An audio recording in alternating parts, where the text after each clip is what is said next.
This is a learned skill, and it takes practice.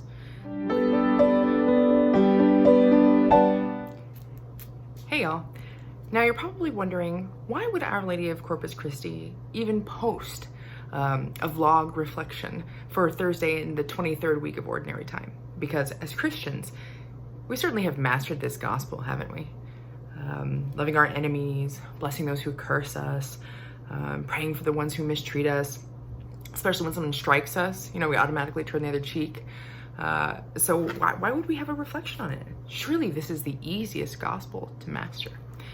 Now, if you haven't picked up on the fact that I'm being a bit cheeky, you would know, if you're anything like me, that this is probably one of the most difficult gospels to wrap your head around as a Christian.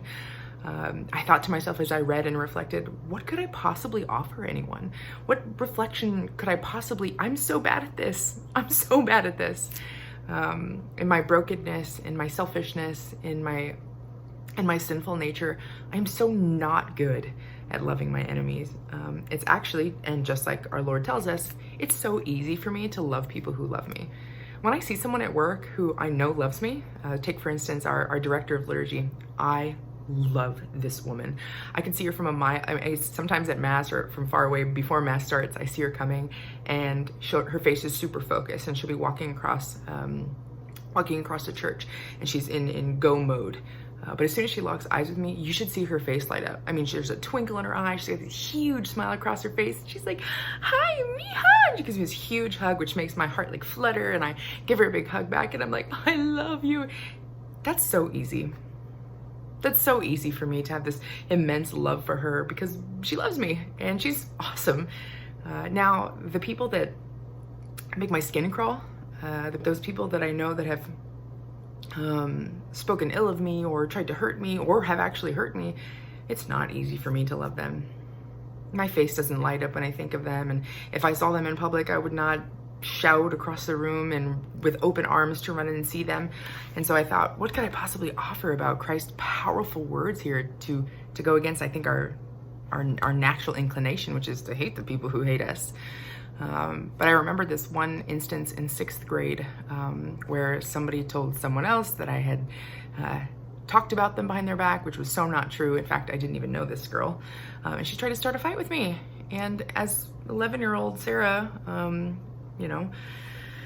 weirdly, I didn't want to fight back. It was so odd. She was pushing me, shoving me, calling me all these awful names. And I just told her, I'm not going to fight you. I won't fight you.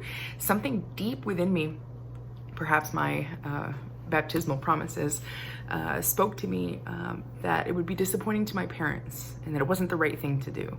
And so that moral compass is implanted in us, and the gift of the Trinity is given to us internally, indelibly in our baptism. And we know what to do. I think we don't feel great when we belittle people and when we really fight back. I don't think we go home saying, yeah, I really stuck it to that person. And maybe we do on some level, but I know I don't. And so this loving those who hate us and praying for those who persecute us, blessing those who curse us, that Christ challenges us with in the Gospel of St. Luke today, you're not alone if you think it sounds super impossible. And I don't mean to say that I'm united with you in that. I think the saints are. Aside from Our Lady, the saints sinned and they struggled just like you and I do. I don't think, excuse me if I'm speaking out of line here, but I don't think St. Teresa of Avila or St. Francis of Assisi was born or baptized into automatically turning the other cheek when someone offended them or hurt them. This is a learned skill, and it takes practice. Little by little by little, that person that you really don't like at work, could you anonymously leave a small piece of their favorite chocolate on their desk and not have anyone see you? Could you hold the door open for them? When they really get under your skin, when they say that awful, annoying thing for the 10,000th time, that friend of yours, could you say a Hail Mary for them?